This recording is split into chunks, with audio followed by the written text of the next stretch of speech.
박선재 실장님이 지난 방송에서 작년 7월 31일 회의 때 어떤 얘기가 있었냐. 정말 경로했냐. 사단장 빼란 얘기했느냐. 이게 사실관계를 기자들이 좀 더 공격적으로 물어볼 필요가 있다. 물론 표현은 공손하지만 예. 내용은 좀 더 공격적으로 할 필요가 있다. 하면서 영화 어퓨 굿맨을 추천을 하셨어요. 예, F 발음 주의해야 됩니다. 네, 어퓨 굿맨, 예. 어퓨 굿맨을 추천하셨는데 예. 어제 기자회견에서의 그 질문. 안 나왔죠. 질문은 나왔어요. 비슷하게. S기자가 해서 질문은 비슷하게 나왔는데 질책이라는 표현을 써서 나왔는데 대통령이 질책이 정확한 시점을 밝히지 않은 채 왜 생존자도 아닌데 무리하게 수색 작업을 하다가 인명피해가 났느냐를 국방부 장관에게 질책했다. 근데 그 질책이 언제 했는지는 명확치가 않더라고요. 사건 이후인지 아니면은 한참 뒤인지. 그래서 7월 31일 날 왜냐하면 쟁점은 작년 7월 31일 날 수사에 대해서 대통령이 사단장은 빼라. 경로하면서 얘기했다는 게 쟁점이잖아요. 그렇죠. 이른바 VIP 경로설. 그렇죠. 이 부분에 대한 언급은 전혀 없어서 아쉽습니다. 그러니까 질문했던 기자는 당연히 그걸 물어본 것 같은데 대통령이 거기에 대한 저는 대통령이 의도적으로 회피했다고 보진 않아요. 호준석 앵커 말대로 그냥 대통령이 대답하다 보니까 다른 얘기를 했다고 보는데 대통령이 이렇게 전략적으로 하는 분은 아닌 것 같아요. 제가 볼 때. 그런데 대통령이 질문을 놓쳤으면 다시 물어봤어야 되는데 분위기 자체가 해당 기자의 잘못이라기보다는 분위기 자체가 그런 꼬리를 묻는 질문들이 없어서 그냥 중요한 팩트를 놓쳤다. 예를 들어 그런 것들을 좀 제가 그래서 이 자리에서도 얘기했었지만 뭐 의견이나 입장이 어떠냐 이런 건 좀 묻지 말고 기분이 어떠냐. 기분은 늘 나쁘죠. 기분에 대해서 묻지 말고 그냥 팩트에 대해서 물어라. 대통령의 의견이나 입장은 저희가 예상했던 대로 그대로 나왔잖아요. 그건 뭐 미리 시사한 바가 다 있습니다. 그래서 거기에 시간을 할애하기보다는 대통령만이 알고 있는 작년 7월 31일에 있었던 일 또는 듀얼팩은 대체 어디 있냐, 기록관에 있느냐, 뭐 이런 얘기들 대통령이 팩트에 대해서 얘기를 할 거 아니에요. 그러면 그게 어떤 사실의 징검다리가 되거든요. 근데 그런 부분이 좀 부족한 것이 좀 아쉽습니다. 저는 대통령께서 이제 어제 국방장관하고의 통화 내용을 일부지만 이제 직접 공개한 것이 저는 이제 메시지였다고 저는 생각합니다. 아, 메시지다. 예. 제일 지금 국민들이 의구심을 갖는 부분이 경로했다라는 바로 그 부분이거든요. 네. 통화에서. 그런데 사실은 그게 아니라 오히려 반대 방향 왜 이렇게 무리하게 수색을 했느냐라고 질책성으로 말씀을 하셨다라는 것을 일부러 그 얘기를 했다는 것은 사실관계에 대해서는 자신이 있다라는 것을 이제 국민들한테 알리고 싶으셨다는 거라고 저는 생각합니다. 그래서 그게 군수사기관도 아니고 그러니까 민간 그러니까 공수처나 이제 경찰이 수사해서 없던 일을 누구한테 덮어 씌우는 일이 어떻게 가능하겠느냐고 아주 자신 있는 표정으로 이제 그 부분을 설명을 했거든요. 저는 그것이 국민들이 좀 의구심 또는 오해를 가지고 있는 그런 부분에 대해서 대통령이 마치 이렇게 해가지고 막 이런 이 모든 사단이 벌어졌다라는 거에 대해서 그것이 사실이 아니다라는 말씀을 그런 메시지를 주고 싶었던 것이라고 저는 이제 그렇게 해석을 했고요. 지금 말씀하신 이제 그 질문 부분에 대해서는 저도 이제 공감하는 부분이 있지만 사실 대통령과의 기자회견이라는 것은 좀 한계가 있습니다. 저도 이제 과거에 청와대 출입했었는데 어떤 큰 현안에 대해서 한번 물어보고 그다음에 이제 답변 들은 다음에 또 보충 질문을 또 이제 구체적으로 해야지 사실은 되는데 시간도 제한이 있고 또 기자들이 다 손들잖아요. 계속 나만 질문할 수도 없는 거고 다른 기자는 또 무슨 생각하는지 모르고 그러다 보니까 저는 이 방식도 좀 뭐랄까 개선을 해야 되지 않나 기자회견 방식도 그런 생각을 합니다. 제가 그래서 뭐 다른 방송에서는 기자들끼리 김치찌개를 먹으면서 네. 이번엔 네가 쭉 밀고 가라 이런 식으로 좀 담합을 하라고 권고를 했었는데 잘 안 된 것 같아요. 어퓨 굿맨도 안 받고 김치찌개도 안 먹은 것 예, 같아요. 네. 안 먹은 것 같아요. 그래서 그리고 예. 앞서 이제 말씀하신 내용에 대통령이 최상병 수사 외압 사건의 핵심 쟁점을 모르고 있냐. 거기에 대한 명확한 그 작년 7월 31일에 무슨 일이 있었냐가 쟁점이거든요. 그게 이제 권력의 정점이 사건에 개입해서 누구를 넣어라 빼라. 그 다음은 대체 왜 이게 들어가야 되거든요. 그런데 어제 답변이 거기에서 전 뭐 전략적이진 않을 거라고 보는데 회피됐다는 건 쟁점에 대해서 대통령이 떳떳이 밝힐 게 없든지 또는 쟁점에 대해서 대통령이 잘 모른다예요. 근데 대통령이 쟁점에 대해서 잘 모르는 건 더 슬픈 일입니다.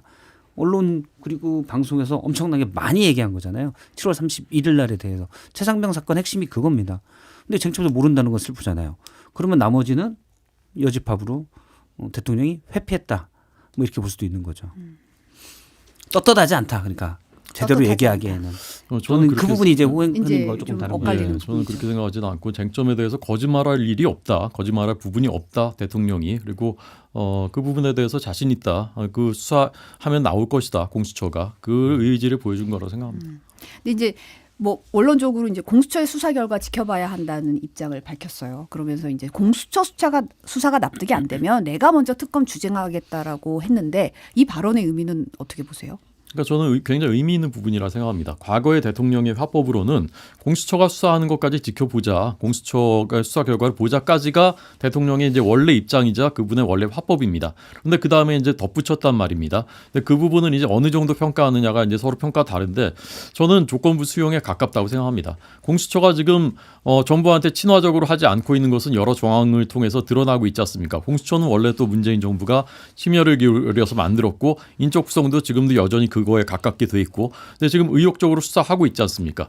그러면 거기에서 실체적인 진실이 드러날 것이고, 그런데도 국민들이 거기에 대해서 납득하지 못한다, 그러면 특검 받을 수 있다라는 것이거든요. 근데 지금 야당이 제출했었던 통과시켰던 최상병 특검 법안은 후보 4명을 변협이 추천하지만 민주당이 그중에 2명을 고르고 사실상 이재명 대표가 고르시고 그중에 1명이 특검이 되는 구조이기 때문에 이런 법안은 사실은 대통령이 받아들이기 저는 어렵다고 생각하고요. 그래서 앞으로 이게 공수처 수사가 납득이 안 되고 또 이런 독소조항이 없으면 특검할 수 있다라는 그런 의지를 원칙적으로나마 표현한 것이라고 저는 생각합니다. 저는 눈에 띄는 단어가 납득이었어요. 납득. 납득. 네, 납득에 대해서 서로 다른 기준을 갖고 있는 것 같아요. 대통령은 납득이 안 되면 특검을 놔라도 하겠다라고 했잖아요. 그런데 그 뒤에 나온 이종섭 대사의 호주 대사 임명 관련돼서 설명이, 이종섭 대사가 호주 국방 방산 분야 관련돼서 전문가고 마침 기존에 있던 대사가 12월에 임기가 끝났기 때문에 이분을 보낸 거다. 아그레망 받고 시간 걸려서 보낸 거다라고 했어요. 그런데 많은 국민들이 거의 납득을 못합니다. 왜냐하면 호주 대사는 문재인 정부 때까지 2급짜리였다가, 그러니까 외교부 2급짜리였다가 1급으로 올라갔는데 차관도 아니고 1급도 아니고 차관도 아닌 장관이 갑자기 호주로, 대통령은 호주가 2+2 회담을 하는 중요한 국가라고 생각하지만 지금까지 장관급이 간 적이 없습니다. 우리나라는 그 나라보다 중요한 나라가 호주한테는 좀 미안하지만 더 많아요. 더 많은데 그 부분을 국민들은 납득을 못하는 거죠. 그런데 대통령은 설명하잖아요. 납득했다고. 그러면 공수처 특검도, 공수처가 수사하는 것도 최상병 관련돼서 나중에 결과가 나오든 안 나오든 그 납득의 기준이 다른데 어떻게 그걸 이해할 수 있겠느냐. 저는 많은 국민들이 이종섭 대사 문제도 납득을 못하고 이 부분도 납득을 못할 거다라고 생각을 합니다. 특히 대통령 말에 모순이 있었던 건, 대통령이 이미 그 앞에 얘기를 해요. 공수처를 약간 질타는 아니고 질책 정도 하면서 출금을 걸어놓고 출금을 2번이나 연장하고 소환조사 1번 않고, 본인도 수사 업무에 오랫동안 종사해 왔지만 이런 경우 못 봤다. 그래놓고 시켜놓으니까 갑자기 출금된도 왜 보냈냐, 이런 취지로 얘기를 하잖아요. 그러니까 대통령의 그 말 속에는 공수처가 내가 수사 오래 해봤는데 얘네 참 못해가 들어가 있는 거예요. 저는 그 부분에 대해서는 일단 공수처가 조직이 이제 만들어진 지 얼마 안 됐기 때문에 이해할 측면도 있다고 보는데, 그래놓고 공수처가 열심히 할 거다, 바로 뒤에 열심히 할 거다 믿고 지켜보시죠. 못 믿잖아요. 대통령도. 예, 거기에 모순이 발생한다고 봐요. 그런데 그 납득의 주체는요, 그 대통령이 스스로 납득한다는 게 아니라 국민들께서 납득하지 못한다면 내가 먼저 특검을 주장하겠다라고 한 부분입니다. 그래서 공수처 수사 결과가 나오면 그게 국민들을 납득시킬 수 있는지 없는지는 저는 그때 이제 가려질 것이라고 생각하고요.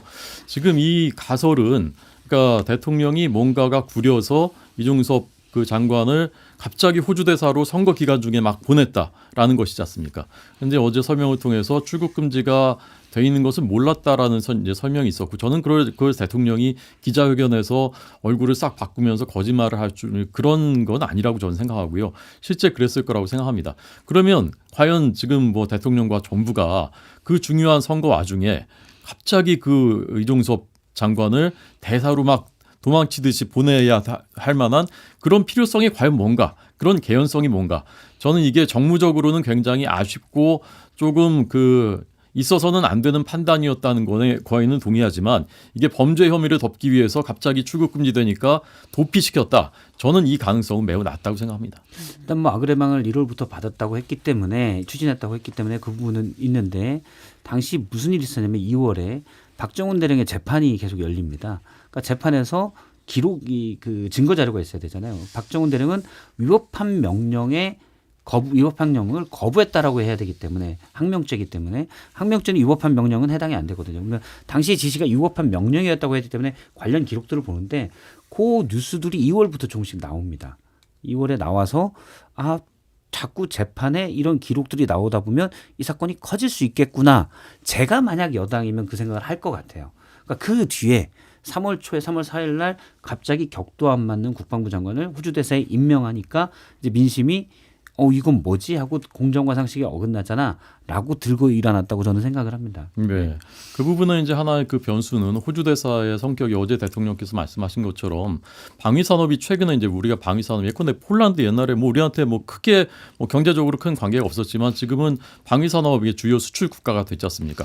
호주도 이제 그런 국가가 된 것이거든요. 그리고 이종석 장관이 그런 업무를 해왔던 그 연속성이 있다는 것도 그것은 이제 사실인 것 같고요. 그런 측면은 고려해야 되는 거 아닌가 생각합니다. 그런 설명이 이제 사실은 지금까지 계속 나왔던 사실 호주 대사에 임명하는 이유에 대해서 계속 설명이 재차 나왔던 건데 사실 그걸 제대로 이 액면 그대로 받아들이지 못하는 여론이 있었던 것도 사실이에요. 이 맥락을 봤을 때 여론이 있었던 것도 사실이고 사실 그래서 특검법이 이제 국민 여론을 받았을 때 이 특검법에 대한 여론이 좀 찬성하는 여론이 높은 여론조사 결과가 나오는 것도 그런 맥락이라고 생각을 합니다. 왜냐하면 수사 외압 의혹에 대해서 박정훈 대령은 지금 재판을 받고 있는 상황이고 이 상황에서 우리가 이 의혹이 이제 최상병 관련된 이 순직 사건의 책임이 누군가에 대한 갈래와 이 수사에 대한 외압 의혹 두 가지 갈래가 있기 때문에 좀 심도 있는 뭔가가 국민적인 의혹을 풀 수 있는 수사 과정이 필요하다라는 여론이 힘을 받고 있는 것도 사실이거든요. 지금 어제 답변을 봤을 때 윤 대통령이 지금 다음 주 화요일이죠. 이르면 오는 14일에 제2요구권 행사가 유력하다는 전망이 나오고 있어요. 이렇게 되면 지금 여론의 흐름과 이런 맥락으로 봤을 때 어떻게 될지가 좀 어떻게 전망하세요? 그게 이제 공수처의 앞으로 이제 수사의 의지, 어느 정도 수사 의지를 보여주느냐, 어떤 결과를 내놓느냐, 저는 그것이 이제 국민 여론을 좌우하게 될 것이라고 생각하고요. 해봤는데 계속 공수처 수사가 지지부진하고 뭔가 납득이 안 되는 부분이 계속 많다. 그리고 이제 야당은 계속 이제 할 거란 말입니다. 새 국회 열려도 특검법안 또 계속 제출할 거고 여당에서 이타표가 나올 가능성도 그렇게 되면 국민들의 여론이 자꾸 이건 안 되겠는데 특검해야 되겠는데 이렇게 되면은 이타표가 나올 거라고 생각합니다. 그러면 특검으로 가는 거죠. 근데 그렇다 하더라도 그 특검이 수사를 한 결과에 대해서 국민들에게 신뢰를 얻으려면 지금 같은 법안은 안 된다. 그래도 여야가 너도 이 정도면 괜찮지 하는 사람이 동의할 수 있는 사람이 수사를 해야지 그게 결론이 존중받는 것이지 이재명 대표가 사실상 지명하는 것처럼 돼 있는 특검이 수사를 하면 보수를 지지하는 국민들은 그 특검 그 결과에 대해서 신뢰하겠습니까? 그러면 그런 특검은 무슨 의미가 있는 것입니까? 여기 이제 야당이 지명한다고 되어 있는데, 그러니까 특검법에는 그렇게 되어 있습니다. 변협이 4명을 추천해서 그중 2명을 야당, 그러니까 교섭단체, 대통령이 속해 있지 않은 교섭단체니까 야당이죠. 야당에서 2명을 추천해서 그중 1명을 대통령이 지명하게 돼 있거든요. 네네. 그래서 사실 변협이 상대적으로 좀 보수적으로 알려져 있기 때문에, 그러니까 야당에서 그냥 막 저 양반이 세게 대통령실을 아무튼 난리를 칠 것 같은데 그럴 가능성은 적을 것 같아요. 그러니까 여당에서는 그런 독소 조항이라고 얘기를 하는데 일단 변협이 추천하게 돼 있습니다. 후보군 자체를. 그래서 그런 경우는 전 좀 독소 조항이 아니라고 생각하고 그다음에 브리핑하는 부분도 국정농단 특검 때도 다 브리핑을 했었고 특검법은 어떻게 써 있냐면 피의사실 공표에 해당되지 않는 내용을 브리핑한다고 돼 있어요. 그래서 여당에서는 계속 피의사실에 대해서 우려를 하는데 이미 법안 자체에 피의사실 공표는 배제하고 브리핑할 수 있도록 되어 있습니다. 네, 그러면 다음으로 좀 넘어가면 한동훈 전 국민의힘 비상대책위원장에 대한 언급도 있었어요. 이제 사퇴 요구한 적 있냐, 소원해진 거냐라는 이제 질문에 윤 대통령이 오해가 있었지만 풀었다. 그리고 이제 한 전 위원장이 정치인으로서 확고하게 자리매김을 했다고 생각한다고 했는데 요 발언을 두고도 이제 여러 해석이 좀 분분했는데 두 분의 생각은 어떠신지 좀 궁금합니다. 네, 궁금합니다, 박 수장님 어떻게 생각하십니까? 저요? 네. 알겠습니다. 저는 비유적으로 얘기를 하면 너무 명확한 것 같아요. 예를 들어서 저는 언론인이시고 언론인 출신이잖아요. 언론인 말고 그냥 회사를 하죠. 회사에 중견기업에 사장이 있고 부사장이 있는데 이 둘이 완전 측근이에요. 서로 창업 동지입니다. 근데 전 직원이 보는 앞에서 대판 싸웠습니다. 멱살 잡고 싸우고 너 이럴 거면 나가. 그랬더니 부사장이 들어서 나간다. 내가 안 해. 사장이면 다야. 이러고 싸웠어요. 그걸 전 직원이 다 봤습니다. 이때 부끄러운 건 부사장보다 사장이에요. 부사장은 결기를 보인 거고 사장은 자기의 측근이 대드는 거를 노출된 거잖아요. 그런데 나중에 한 달 뒤에 예를 들어서 이 사장과 별로 아주 친하지 않은 그러니까 그냥 좀 거리가 있는 서먹서먹한 상무가 물어봅니다. 사장님 요즘 부사장님 거 어때요? 잘 지내. 걔가 뭐 그때 집안에 뭐 좀 일이 있었대. 뭐 괜찮아. 요게 낫죠. 근데 아마 친한 전무한테는 야, 그 녀석 좀 어떻게 해봐 라고 할 겁니다. 대통령이 어제 딱 얘기해서 아니 지금도 사이가 안 좋습니다. 얘기하자니 우리가 흔한 말로 하면 X 팔리잖아요. 그 상황은 저는 뭐 다 추정입니다. 근데 충분히 그럴 수 있다. 거기에서 사이가 안 좋다고 얘기하는 거는 대통령 성적에 있을 수가 없는 일이죠. 왜? 보통 그럴 때 윗사람이 더 부끄럽잖아요. 사실은 밑에서 뭐 속된 말로 밑에서 저기 반기를 들었을 때 자꾸 방송에 맞는 용어를 하려니까 좀 어려운데 반기를 들었을 때 윗사람이 훨씬 부끄러운 일이 됩니다. 그래서 그 상황에서는 대통령이 그렇게밖에 말할 수 없다. 그렇다고 그게 진실이냐? 앞서 이제 친한 전무한테는 진실을 얘기하겠죠. 예. 근데 대통령께서 어제 우리 뭐 사이 굉장히 좋아요. 우리 뭐 완전히 다 풀었어 이렇게 말씀하신 건 아니거든요. 그렇죠. 그래서 사람의 마음이 다층적이기 때문에 두 분 사이에 어떤 그 의견 충돌이 있었다면 그게 완전히 다 풀어져서 옛날 같은 그 관계로 돌아갔을 거라고 생각하는 국민들은 아마 아무도 없을 겁니다. 다만 대통령의 원래 스타일은 우리가 봐왔던 대통령의 원래 스타일은 이런 질문이 나왔을 때 과연 어느 수준으로 표현할 것인가. 이거보다 훨씬 사실 저는 더 드라이하고 더 낮은 수준으로 표현하는 것이 우리가 생각했던 대통령의 모습이라고 생각합니다. 그런데 어쨌건 총선 끝난 뒤에는 그렇게 안 만나겠다는 이재명 대표도 만나셨고 또 전화 통화도 또 뭐 입원한다니까 하셨다고 하고요. 안부 전화도 했고. 예, 한동훈 위원장에 대한 표현도 제가 생각했던 것보다는 훨씬 저는 따뜻한 표현이 나왔다고 생각하거든요. 정치인으로서 확고하게 자리매김했다. 앞으로도 정치인의 길을 잘 걸어나갈 것이다. 그리고 충전이 필요하니까 내가 기다리고 있다. 이런 표현들이 그래도 이 두 분의 관계가 다시는 이제 보지 않을 서로 이제 완전히 등 돌린 돌아올 수 없는 강을 건넌 그런 것이다라고 생각했던 보수 지지자들, 우리 국민의힘 당원들한테는 굉장히 저는 그 따뜻한 그 메시지였다고 생각합니다. 앞으로 충분히 옛날처럼 그렇게 친한 사이가 못 될지는 모르지만 충분히 협력하고 때로는 또 공조하기도 하고 할 수 있는 그런 관계의 가능성은 열어둔 것을 먼저 대통령께서 보여주셨다. 저는 그런 의미에서는 좀 국민들의 마음, 특히 이제 보수 지지하는 국민들의 마음을 좀 놓게 할 수 있는 그런 그 장면이었다고 생각합니다. 저는 두 사람이 기본적으로 정서적 갈등이 서로 기분 나쁜 정서적 갈등이 가장 1번이라고 생각하고 근데 실질적인 관계에 있어서도 대통령은 어쨌든 보수층 중에서 대선 주자로서의 지지를 제일 많이 받는 한동훈 위원장을 본인의 우산 밑에 둬야 돼요. 그래서 계속 화해 제스처를 취해야 되는 상황입니다. 그런데 대통령 지지율이 지금 많이 떨어져 있는 상황이고 개전의 정이 별로 안 보인다고 누군가 판단할 때 한동훈 위원장은 대통령과 손을 잡는 게 유리하냐? 제가 볼 때는 한동훈 위원장은 확실한 반기를 들고 결기를 보이는 게 차기 대선 주자로서는 더 유리한 국면입니다. 실질적인 관계에서는. 그래서 그 정도 관계가 계속 진행이 될 것 같아요. 만약 한동훈 위원장이 전당대회에 나오면 대통령과의 관계를 어떻게 설정해 가느냐. 저는 그냥 아주 형식적인 폴더 인사 정도로 초반에는 갈 것 같아요. 그냥 격식은 당연히 뭐 아예 인사 뭐 손으로 이렇게 할 수 없잖아요. 인사하고 하지만 내용 면에서는 대통령과 철저하게 분리되고 오히려 배척하고 갈 것 같아요. 왜냐면 일단 그게 한동훈 위원장이 뭐 대선 주자로서 살 길일 것 같기도 하고. 근데 이제 물론 만약 그렇다면은 대통령 임기가 3년이나 남았기 때문에 3년을 다 그렇게 견딜 수 있느냐. 그건 이제 한동훈 위원장이 풀어야 되죠. 예. 저는 두 분이 이제 같은 배를 탔다고 생각합니다. 그런데 이 같은 배를 탄 두 사람이 대판 싸워가지고 배가 파손되거나 난파되면 이제 둘 다 공멸하는 겁니다.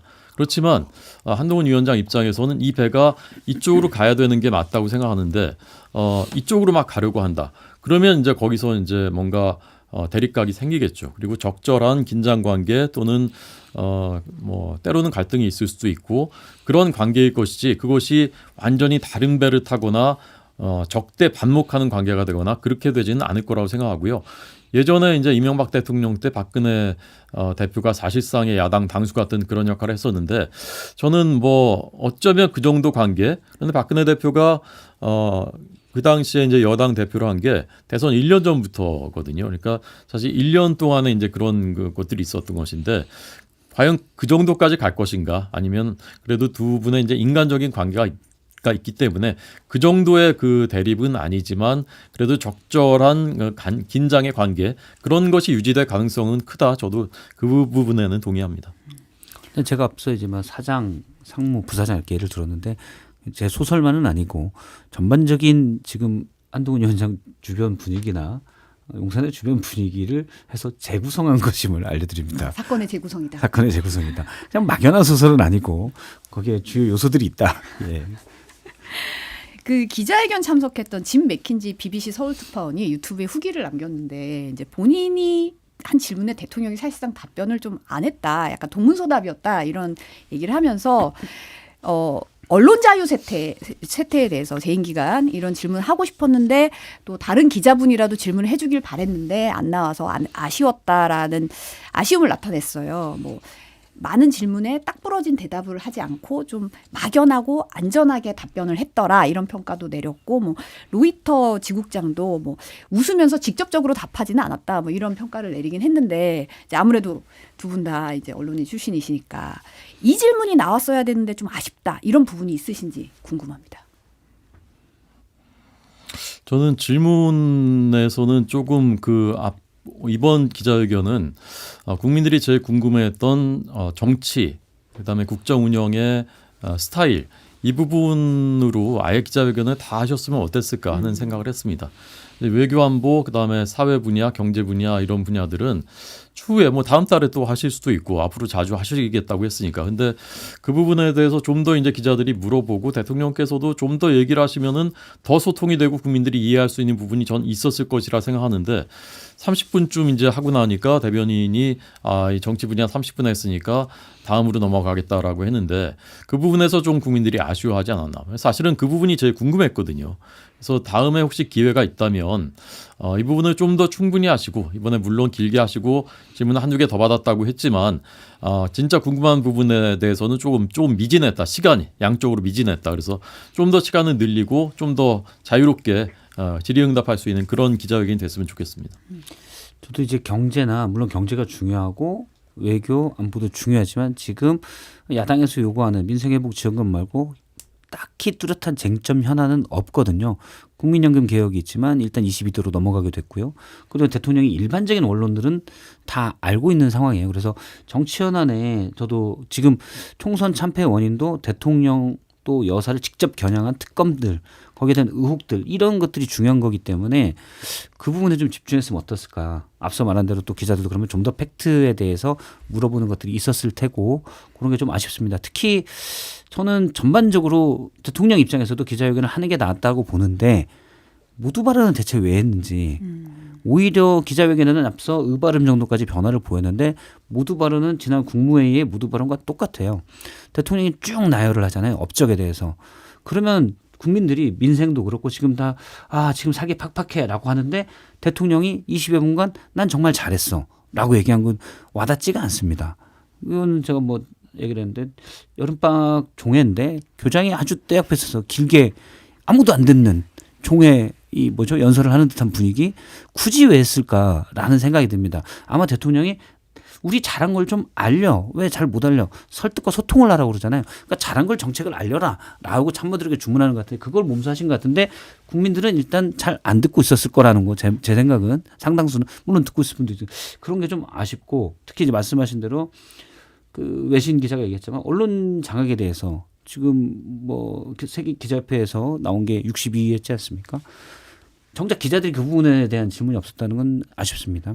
이미 영수회담에서 대통령이 내가 장악하려면 이렇게 안 하죠라고 해서 장악하면 진짜 우린 다 죽겠다라는 생각을 했었는데 어쨌든 기자들이 그 부분에 대한 좀 더 날카롭게 질문이 있었어야 되지 않나 생각합니다. 그 보면 이제 공교롭게도 질문을 못 받은 이제 JTBC, MBC, YTN, 동아일보도 질문의 기회를 받지를 못했습니다. 저희 기자도 열심히 손을 들었는데 지목을 못 받았다고 하는데 그 질문 배분이나 이런 거에 대해서는 어떻게 보셨나요? 그래서 제가 2000년부터 2002년까지 청와대 출입했었는데 그때 그 중앙 언론사만 30개였습니다. 지방 언론, 해외 언론까지 하면 100개. 지금 아마 훨씬 더 많을 것 같습니다. 그리고 어제 150개 정도. 그러니까 다 손들더라고요, 기자들이 다. 그러니까 그걸 이제 사실 다 적절하게 분배하기가 쉽지가 않은 게 첫 번째 한계가 있고, 일부러 대변인이 그 지금 말씀하신 언론사들을 일부러 다 배제했는지는 잘 모르겠습니다. 그렇지만 사실은 좀 기회를 줬으면 더 좋았겠다라고 저는 생각합니다. 일부러라도 MBC든 JTBC든 이런 언론들에는 적어도 이제 한두 명한테는 일부러라도 기회를 줬으면은 훨씬 더 이제 모양새가 좋았겠다라고 저는 생각을 하고요. 그런 측면에서 이게 백가쟁명으로 다 손들고 그 중에 대변인이 누군가를 이제 그 고르게 돼 있는 방식은 전 잘못됐다고 생각합니다. 과거에는 어떻게 했냐면은 기자들이 미리 정했습니다. 질문 순서를, 질문 내용도 정했습니다. 그래서 그거를 대통령실에 당시에 청와대에 이제 전달했습니다. 그럼 대통령도 미리 보고 준비를 합니다. 그게 짜고치기라는 이제 비판이 있으니까 이렇게 문재인 정부 때 이렇게 바꾼 거거든요. 근데 사실 장점이 저는 훨씬 더 많다고 생각합니다. 왜냐하면 질문의 비중과 순서와 우선순위 이런 것을 기자들이 정할 수가 있습니다. 이건 꼭 물어봐야지. 이거는 적어도 질문 3개는 해야지. 이렇게 되고, 예컨대 이제 짜고치기라는 게 좀 아쉽다면은, 예컨대, 우리가 그 김건희 여사에 대해서 예를 들면 2개는 물어보겠습니다. 그 다음에 1개는 추가 질문을 현장에서 허용해 주십시오라든지 이런 식의 협의가 되면은 훨씬 더 밀도 있고 질 높은 기자회견이 저는 될 수 있다고 생각하고, 무조건 그냥 자유롭게 맡겨놓는 게 이 기자회견의 질을 높이지 않는다라는 그걸 좀 말씀드리고 싶습니다. 저도 분위기가 그건 중요하다고 보는데요. 일단 기자회견이 너무 비엔날레처럼 열려가지고 비엔날레. 네, 2년에 한 번 이렇게 열려버리면 다 다뤄야 되잖아요. 대통령이 간만에 나왔으니 외교안보도 얘기해야 되고 북한 문제도 얘기해야 되고 러시아는 어떻게 할 겁니까? 얘기해야 되죠. 각자 궁금한 게 있으니까. 근데 그래서 한두 달에 한 번씩만 나도 저는 현안별로 충분히 쪼갤 수 있다고 봐요. 그러면은 질문을 꼭 안 나눠도 그 해당 궁금한 것만 기자들이 많이 물어볼 수가 있는 거죠. 충분한 시간을 가지고. 근데 어제 정치는 주요 쟁점에 대해서는 20여 분밖에 못 했거든요. 물론 이런 민생 토론에 어디는 왜 안 갔냐 이런 건 중요한 문제죠. 근데 어제는 저는 그거는 이제 대통령이 아주 원론적인 대답밖에 못 하는 거였기 때문에 그 정도는 다른 시간에 듣는 것도 나았을 거다라고 생각을 해요. 예를 들어서 경제적인 문제가 생겼을 때는 경제 현안만 가지고 집중적으로 기자회견을 갖고 이런 식으로 하면 그냥 해도 웬만큼 질문이 다 돌아가고 중요 쟁점에서 내가 질문한 거를 내가 꼬리를 안 물어도 다른 사람이 꼬리를 물고 할 수가 있거든요. 근데 시간이 제한돼 있으면 기자들도 물론 그런 예의 바른 모습을 버려야 되는데 시간이 제한돼 있으면 나 때문에 쟤네가 질문을 못 하는구나 하고 꼬리 물는 질문을 잘 못 하게 돼요. 기자들이 또 그럴 때 쓸데없이 얘기가 있어가지고 그래서 근데 그런 분위기를 깨려면 충분한 시간을 줘야 됩니다. 근데 사실은 이제 외교 안보도 외신들만 질문을 했었고 사실 외교 안보 부분 국내에서 또 궁금한 부분도 있고 경제도 경제지만 질문을 하고 이런 부분들이 뭐 배분이 어떻게 됐는지는 모르겠지만 그런 뭔가 이제 뭐 안배 정도는 신경을 쓴 게 아닌가라는 생각이 좀 들긴 하더라고요. 기자회견 두고 여당은 진솔하고 허심탄회했다. 야당은 국정 운영에 대한 반성 없었다라고 이제 상당히 엇갈리는 반응을 내놨는데 네. 어떻게 보셨나요? 너무 인색하게는 하지 말았으면 좋겠습니다. 반성은 있었지 않습니까? 국정 운영에 대해서 미흡한 부분 반성하고 앞으로 이제 개선해 나가겠다라고 이제 말씀하셨는데 그런 것은 이제 평가하고 그런데 이런 것은 아쉽다. 그런데 뭐 특검 왜 거부했냐 이렇게 비판할 수 있지만 뭐라고 하셨죠? 조국 대표는 뭐 오불관원이다, 마이동풍 동문서답이다, 뭐 이렇게 긍정하고 부정할 것을 이제 종합적으로 평가하는 것이 그게 이제 저는 지식인이고 정치 지도자라 생각하는데 이렇게 단정적으로 혹평하시는 것은 저는 그거 좀 공감하는 국민이 자기 지지자들은 공감하시겠지만 그렇게 생각합니다. 저도 이 상황은 저는 늘 객관적으로 보는 게 낫다고 보기 때문에 앞서 이제 의발음 정도까지는 변했다라고 보는데 근데 당연히 야당에서 아주 진솔한 기자회견이었습니다. 라고 나올 일은 없잖아요. 그래서 뭐 양쪽이 그렇다고 여당에서 말이 되냐 할 수도 없잖아요. 양쪽이 그냥 할 일 했다라고 봅니다. 보면은 국정 지지율에 지금 24% 오늘 나왔는데 이제 국정 지지율 반등에 도움이 될 거라고 보세요? 어제 기자회견이? 좀 오르겠죠. 근데 그게 어느 정도 오를지는 잘 모르겠고요. 민심은 참 알다가도 모르겠더라고요. 선거 치러 보니까. 근데 길게 보면 민심은 저는 현명하다고 생각하기 때문에 이게 대통령께서 꾸준히 이런 모습을 보여주시는 게 중요하다. 그리고 이번에 이만큼 달라졌으면 앞으로도 계속 요렇게 이게 달라지는 것을 국민들이 보시면 점점 그게 평가가 달라질 것이다라고 생각하고 기대합니다. 저는 보수 지지층 내에서 1~2% 정도 오를 수 있는 건 있다. 일부는 크게 잘못하진 않았구만. 왜냐하면 거기에는 기저효과가 있습니다. 대통령이 특검 등 주요 현안에 대해서는 입장을 바꾸지 않을 것이라고 미리 생각했기 때문에 나머지 태도나 이런 데서 조금 바뀐 걸 긍정적으로 평가하는 보수층 지지층은 있을 것 같아요. 그런데 그 전에 지금 더 큰 폭탄이 터졌잖아요. 이른바 비선 논란. 그것 때문에 뭐 다음 주에 만약 조사가 나온다 그러면은 보수층 지지율이 그것 때문에 더 빠질 수도 있다. 근데 이것만 놓고 보는 보수층 지지층에서는 일부는 오를 수 있을 것 같아요. 마지막으로 시간이 거의 다 됐는데 그 여야 하나씩만 좀 여쭤볼게요. 국민의힘 새 원내대표에 이제 추경호 의원이 선출이 됐어요. 단일 대우를 상당히 강조하고 계시는데 네. 속내는 어떻게 보십니까?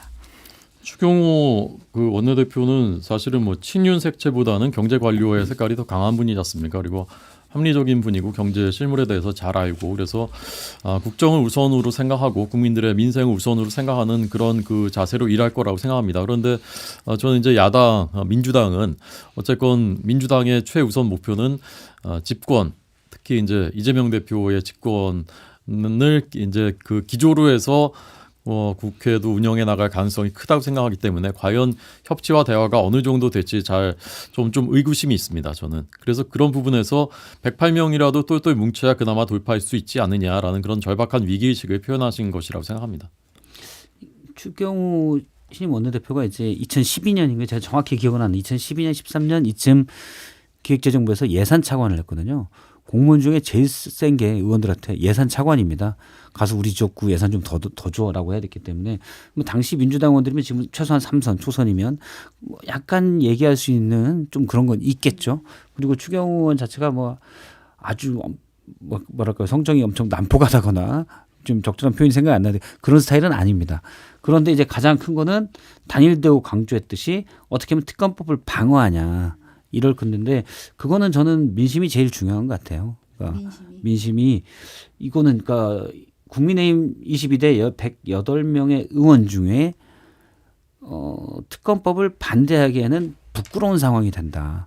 그러면 일부는 찬성을 할 거고 근데 이거 대충 넘어갈 것 같은데 그러면 또 반대로 할 거고 그분이 될 것 같아요. 근데 그걸 야당이 잘 조율을 해야 될 것 같아요. 그러니까 저는 앞서 이제 대통령이 조건부 수용을 밝힌 거는 여당을 향한 메시지라고 보거든요.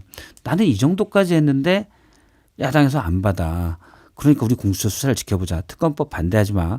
뭐 이런 느낌? 특검법 찬성하지 마.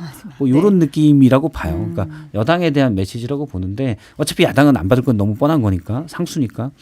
그런데 이제 거기에 대한 명분을 어느 정도 만들어주느냐 이게 중요한 것 같습니다. 근데 박찬대 원내대표 같은 경우는 뭐 22대 1호 법안으로 민생회복지원금 추진하겠다. 처분적 법률을 활용할 수도 있다. 뭐라고 얘기를 했어요. 어떻게 보면 좀 강경한 자세? 이제 좀 그런 게 보이는데 그게 어떻게 될까요? 저는 쓸데없는 짓을 하고 있다라고 봅니다. 앞서 제가 이제 여당 의원 일부가 민심에 부끄러운 상황을 만들어야 이탈표가 나올 거라고 했잖아요. 그런데 지금 25만 원 지원하는 법안, 처분적 법률까지 얘기했는데 그거는 여론조사는 거의 반반으로 나옵니다. 오차범위 내에서. 그리고 그러면 그걸 같이 밀고 들어갔을 때는 여당 의원들이 저건 거야의 폭주네라고 보기가 쉬워요. 특히 민심도 그렇게 보기가 쉽습니다. 그러면 최상병 특검 같은 게 희석될 수가 있어요. 그러니까 최상병 특검이 그냥 민심에 따라서 가는 건데 저는 그렇게 생각을 해요. 가는 건데 그냥 민심이 반반으로 갈라져 있는 25만 원 지원금까지 같이 묶여가면 이거는 폭주처럼 같이 보일 수가 있어요. 민심에도. 그래서 어떻게 보면 대통령의 뭐 야당에서 뭘 생각하는지 모르겠지만 어떻게 보면 대통령의 그런 것들을 나올 수 있는 게 첫 번째 특검인데 거기에 대한 동력을 떨어뜨릴 수가 있다. 일단 여당 의원들도 저긴 폭주네라고 하면 8명의 반란표가 안 나올 명분을 만들어주는 거죠.